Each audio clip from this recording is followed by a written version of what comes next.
মৰমৰ ছাত্ৰ ছাত্ৰীসকল, তোমালোকে নিশ্চয় ভালে আছা, পঢ়া শুনা নিশ্চয় কৰি আছা। মই তোমালোকক ইয়াত কিছুমান ক্লাছ দি আছোঁ। অকল ক্লাছবিলাক নিৰ্দিষ্ট কোনো এটা ক্লাছৰেই নহয়, বিভিন্ন ক্লাছৰ মই ক্লাছ দি আছোঁ। মাজে মাজে তোমালোকক কিছুমান বুদ্ধিৰ পৰীক্ষাও কৰি আছোঁ, কিছুমান জমনিও দি আছোঁ, কিছুমান মেথছৰ কৌতুকো দি আছোঁ, কিছুমান মেথছৰ যাদুও দি আছোঁ। ভিন ভিন পাঠ ইয়াত আলোচনা কৰি থকা হৈছে। তোমালোকৰ যদি নিৰ্দিষ্ট কোনোবাটো ক্লাছৰ জানিবলগীয়া থাকে তেতিয়াহ'লে তোমালোকে মোক কমেণ্টত জনাবা। মই তোমালোকক যি পাঠৰ আলোচনা কৰিব লাগে সেই পাঠৰ মই আলোচনা কৰি দিম, আৰু কিবা যদি সহায়ৰ প্ৰয়োজন হয় মই সহায় কৰি দিম। তোমালোকে মাত্ৰ মই দিয়া ভিডিঅ'বিলাক চাবা। ইয়াত যথেষ্ট ভিডিঅ' দিয়া আছে, বিভিন্ন ক্লাছৰ ভিডিঅ' দিয়া আছে।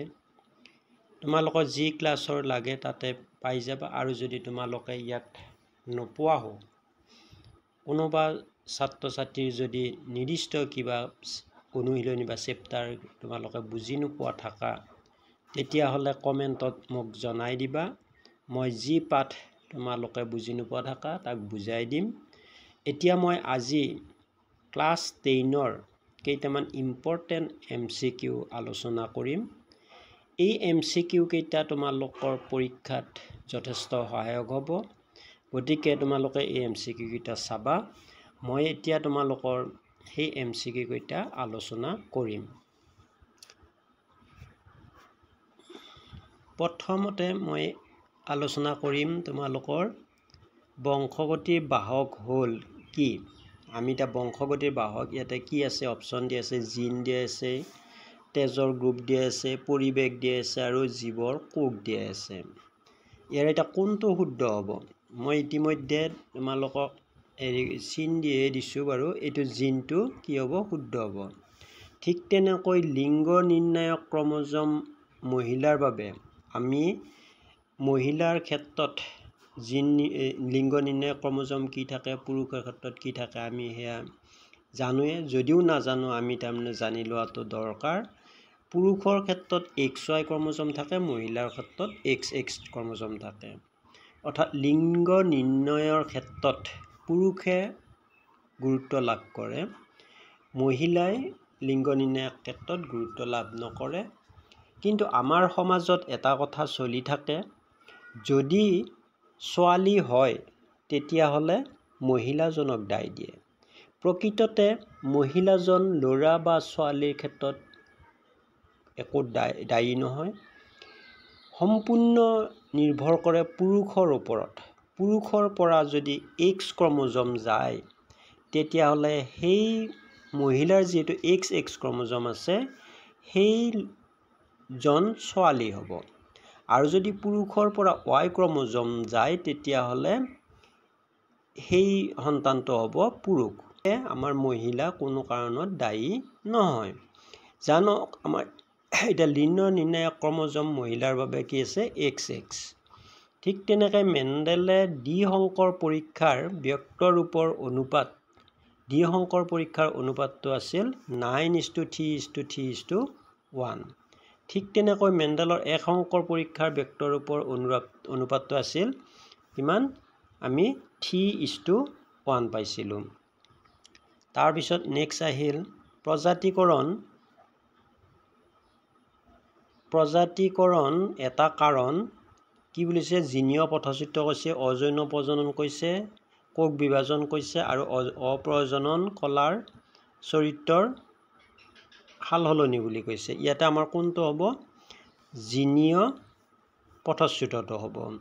ঠিক তেনে মেণ্ডেলে বংশগতি পৰীক্ষা কৰা জীৱবিধ হ'ল, বংশগতি পৰীক্ষা কৰা জীৱবিধ কি বুলি কৈছিল? ইয়াতে মটৰ মাহ দিয়া আছে, বুট মাহ দিয়া আছে, ধান দিয়া আছে আৰু আম দিয়া আছে। ইয়াতে আমি কোনটো? আমি জানোৱে কোনটো? মটৰ মাহ। প্ৰাকৃতিক নিৰ্বাচনত মতবাদ আগবঢ়াইছিল কোনে আগবঢ়াইছিল?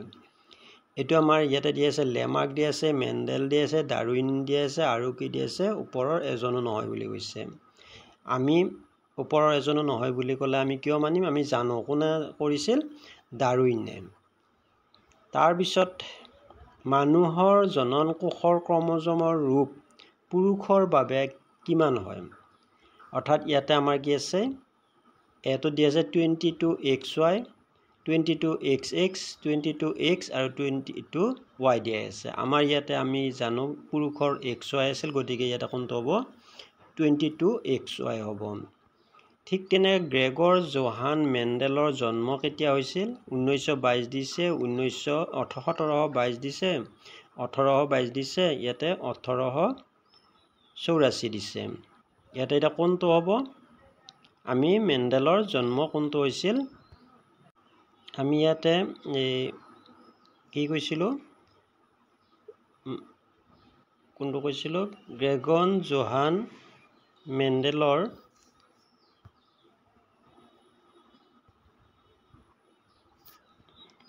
এক মিনিট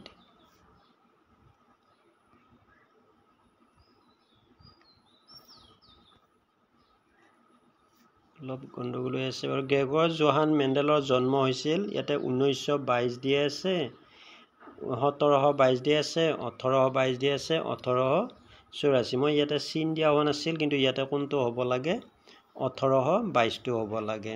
ঠিক তেনেকৈ চাৰ্লছ ৰবাৰ্ট ডাৰউইনৰ জন্ম হৈছিল ইয়াতে 1809 দি আছে, 1882 দি আছে, 1822 দি আছে, 1909 দিয়া আছে। এইটো মই চিন দিয়া হোৱা নাছিলোঁ, কোনটো হ'ব লাগে? ইয়াৰে 1809টো হ'ব লাগে। তাৰপিছত আহিল আমাৰ কি?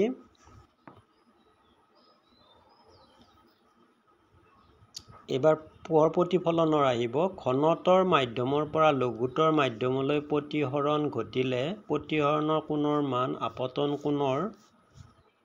কোণতকৈ কি বোলে? ডাঙৰ হ'ব, সৰু হ'ব, সমান হ'ব আৰু লক্ষ্যবস্তুতকৈ সৰু হ'ব বুলি কৈছে। ইয়াতে আমাৰ কোনটো হ'ব? আমাৰ ইয়াতে ডাঙৰটো হ'ব উত্তৰটো। ঠিক তেনেকৈ শূন্যত পোহৰৰ দ্ৰুতি 3 × 10⁸ মিটাৰ/ছেকেণ্ড, 3 × 10⁸ কিলোমিটাৰ/আৱাৰ, 0.3 × 10⁸ মিটাৰ/ছেকেণ্ড আৰু 2 × 10⁸ মিটাৰ/ছেকেণ্ড দি আছে। ইয়াৰে আমাৰ কোনটো হ'ব? শূন্যত পোহৰৰ দ্ৰুতি 3 × 10⁸ মিটাৰ/ছেকেণ্ড। এখন দাপোনৰ বক্ৰ ব্যাসাৰ্ধ R, দাপোনৰ ফকাচ দৈৰ্ঘ্য। আমি জানো ফকাচ দৈৰ্ঘ্য ফকাচ দৈৰ্ঘ্য ভাঁজ ব্যাসাৰ্ধৰ আধা বা ভাঁজ ব্যাসাৰ্ধ ফকাচ দৈৰ্ঘ্যৰ দুগুণ। গতিকে ইয়াতে ভাঁজ ব্যাসাৰ্ধ দি আছে, গতিকে ফকাচ দৈৰ্ঘ্য হ'ব ভাঁজ ব্যাসাৰ্ধৰ আধা, অৰ্থাৎ R/2 হ'ব। ঠিক তেনেকৈ নেক্সট দি আছে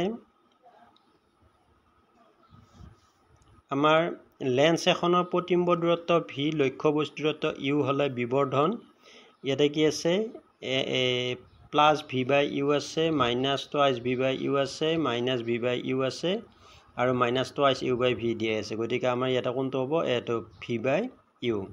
এখন উত্তল লেন্সৰ ফকাচ দৈৰ্ঘ্য 10 চেণ্টিমিটাৰ, লেন্সখনৰ পৰা 20 চেণ্টিমিটাৰ দূৰত্বত বস্তু ৰাখিলে লেন্সৰ পৰা দূৰত্ব হ'ব। আমি এটা কথা জানো, ফকাচ দৈৰ্ঘ্য যদি 10 চেণ্টিমিটাৰ হয়, 10 চেণ্টিমিটাৰ দুগুণ হ'ল 20 চেণ্টিমিটাৰ, অৰ্থাৎ 20 চেণ্টিমিটাৰটো ভাঁজ ব্যাসাৰ্ধ হয়। যদি লক্ষ্যবস্তু আমি ভাঁজ ব্যাসাৰ্ধ ৰাখোঁ, তেতিয়াহ'লে লক্ষ্যবস্তুৰ দূৰত্ব আৰু লক্ষ্যবস্তু আৰু প্ৰতিবিম্ব সমান হয়। তেতিয়াহ'লে আমাৰ লক্ষ্যবস্তু 20 চেণ্টিমিটাৰ হ'লে প্ৰতিবিম্ব কিমান হ'ব? 20 চেণ্টিমিটাৰ হ'ব। উত্তল লেন্সত প্ৰতিসৰিত ৰশ্মি কেন্দ্ৰৰ ফালে গতি কৰে, অৰ্থাৎ অভিসাৰিত হয়। সেইকাৰণে উত্তল লেন্সখনক কি লেন্স বুলি কোৱা হয়? অভিসাৰী লেন্স বুলি কোৱা হয়। এখন লেন্সৰ ফকাচ দৈৰ্ঘ্য F হ'লে বক্ৰ ব্যাসাৰ্ধৰ মাপ আমি জানো ভাঁজ ব্যাসাৰ্ধ ফকাচ দৈৰ্ঘ্যৰ দুগুণ। তেতিয়াহ'লে আমাৰ কোনটো হ'ব? ইয়াতে টুৱাইচ Fটো হ'ব। তাৰপিছত আহিল আমাৰ নেক্সট আহিল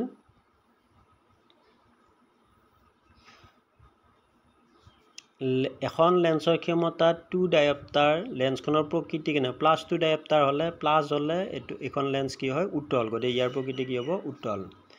এখন লেন্সৰ ক্ষমতা 2 ডায়োপ্টাৰ, ফকাচ দৈৰ্ঘ্য হ'ল, এতিয়া আমি এটা সূত্ৰ পাইছিলোঁ P = 1/F। অৰ্থাৎ f = 1/p f উলিয়াব লাগিলে 1/2 ডায়েপ্টাৰ হয় অৰ্থাৎ 1ক 2ৰে হৰণ কৰিলে 0.5 সেণ্টিমিটাৰ হ'ব মিটাৰটো সেণ্টিমিটাৰলৈ নিলে 100ৰে পূৰণ কৰি দিলে 50 সেণ্টিমিটাৰ হ'ব গতিকে এইটো হ'ব এটো তাৰপিছত দুখন লেন্সৰ ক্ষমতা ক্ৰমে p1 আৰু p2 লেন্স দুখনৰ সংযুক্ত কৰি পোৱা লেন্সৰ ক্ষমতা হ'ব আমাৰ মুঠ ক্ষমতা উলিয়াব লাগিলে আমি প্ৰত্যেকখন লেন্সৰ ক্ষমতাটোৰ যোগফলটো হ'ব মুঠ ক্ষমতা অৰ্থাৎ মুঠ ক্ষমতা p = p1 + p2 অৰ্থাৎ c2 হ'ব p1 + p2 মই এইকেইটা প্ৰশ্নৰ উত্তৰ দিলোঁ ইয়াৰ পিছত তোমালোকৰ যদি আৰু কিবা প্ৰশ্ন লাগে তেতিয়াহ'লে মোক জনাবা মই প্ৰশ্নৰ উত্তৰ দিম স্বাভাৱিকতে মই মেথছৰ প্ৰশ্নৰ উত্তৰবিলাক দি থাকোঁ মাজে মাজে কেতিয়াবা কাৰোবাৰ কিছুমানৰ আপত্তি মৰ্মে সায়েন্সৰো মই দুই এটা প্ৰশ্ন দিওঁ গতিকে তোমালোকৰ সায়েন্সৰো যদি কিবা জানিবলগীয়া থাকে তেতিয়াহ'লে সুধিবা আৰু মেথছৰ কিবা যদি জানিবলগীয়া থাকে তেতিয়াহ'লে সুধিবা যি ক্লাছৰেই নহওক তোমালোকে মোক সুধিব পাৰা মই তোমালোকক উত্তৰ দিম আৰু যদি তোমালোকে এই প্ৰশ্নবিলাকৰ পৰা কিবা অলপমান হ'লেও লাভ হয় তেতিয়াহ'লে মোৰ চেনেলটো ছাবস্ক্ৰাইব কৰিবা বুলি আশা থাকিল লগতে যদি ভাল লাগে তেতিয়াহ'লে লাইক কৰিবা আৰু বন্ধু বান্ধৱীসকলৰ বাবে শ্বেয়াৰ কৰিবা বুলি আশা থাকিল এইখিনি কৈয়ে মই আজি ক্লাছটো কৰিছোঁ সামৰণি মাৰিছোঁ ধন্যবাদ